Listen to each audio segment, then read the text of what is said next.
one needs to go deeper into the overall economic theory and how countries grow and why Pakistan is stuck.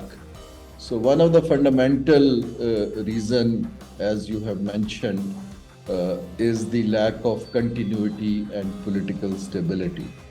So particularly the investors across the globe and inside, they only invest in economies which have good policies and they can keep continuity of these policies. So when you don't have stability, so you do not make good policies and you do not, basically ensure consistency of these policies. So that's the theory.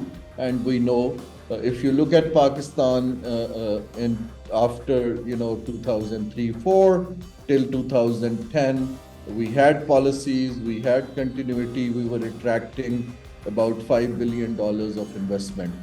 Now we don't even attract $2 billion of annual investment. So that's the basic. Now coming to more specific part of your questions. The political instability is not only in Pakistan. If you also look at it, countries like UK, they had 4 prime ministers changed. Japan has seen, very volatile times. So if we take the current system, yes, you're absolutely right that fragmentation and basically polarization and agitation is giving a negative signal for economic activity, and people hold on to their decisions, particularly when the whole world is going through a slow economic growth period. Having said that, now the question which Pakistanis need to ask is that do we continue to wait for political stability to revive the economy? Or are there ways to deal with the situation if politics remains as such?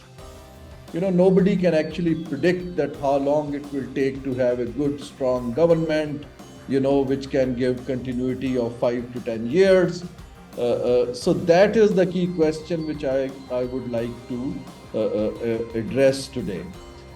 So what countries do is, in this kind of situation, that Pakistan, the economic decision making is very centralized and politicized. So when you centralize decision making and politicize decision making, then political instability has a direct impact on that. But if you delegate economic decisions to some key institutions, I give you example, for instance, all the monetary policy and decisions go to State Bank of Pakistan, taxation policy is delegated to FDR, privatization commission, which has become a ministry, it becomes an independent commission, and for investment, you put forward board of investment. Now, by what I'm saying, that you take it out of the cabinet and ministries, and these institutions should have independent boards and CEOs that run it for 5 years. The signal to markets would be very strong, and the politicians have a lot more to do. They need to, build, make rules and laws, foreign policy. They need to, work on local government. There's a huge agenda. They really don't basically need to get into some of the economic reforms. Then I see Pakistan can move forward and markets will respond positively. If we keep on waiting for political stability to come, I'm afraid perhaps that's not a good policy.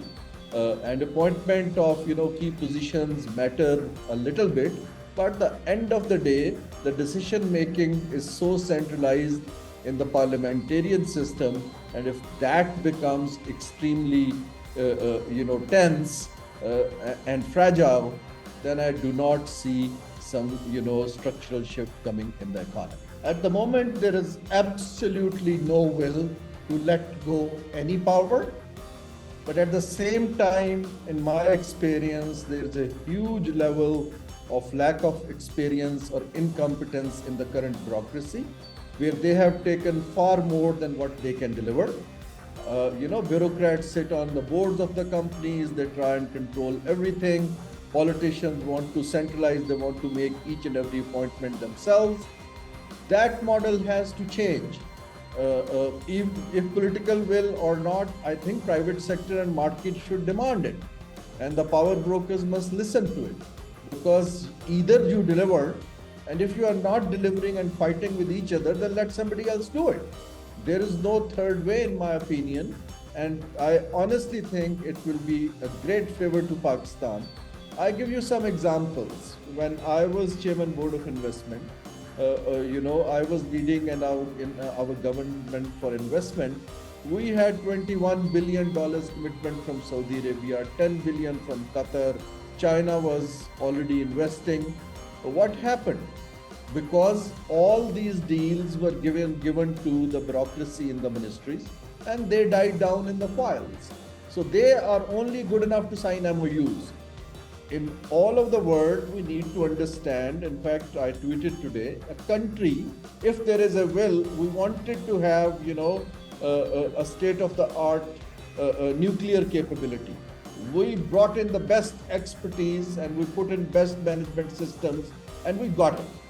If if economy is priority, then you need to bring in the best minds and put them in institutions and deliver.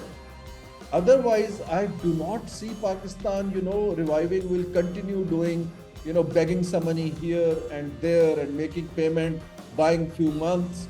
That's no way of a dignified nation to actually move ahead. In the current system, the old school politics dominates. The old school politics is that you basically, borrow money from multilaterals, live day to day, don't make, vibrant policies, you work on patronage, you work on contracts and projects and infrastructure. Now, the countries which have grown in Asia, East Asia, even Middle East or China, they had basically moved away from old school politics. At this point in time, it is the private sector which takes the lead. And we need to let them do things because there is too much government in Pakistan and everything. NOCs, I was just looking at if somebody wants to set up a pharmaceutical, a pharmacy, they need 17 permissions. Now, more you go to bureaucracy, and we have examples, cities like Sialkot, IT industry, whoever is growing, they are growing because government does not intervene in their operations. So we need to keep state only to make, macro level policies. And your question, in the current situation, if our politicians remain under the influence of old school advisors and do not bring young minds into the decision making, because mind you that 70% of our population is below the age of 30. So if the younger minds are majority, my question is that why aren't they making decisions? So we need to open up to new thinking, new minds. Otherwise, if the same lot continues for the power struggle, I'm afraid Pakistan is in for a major economic shock.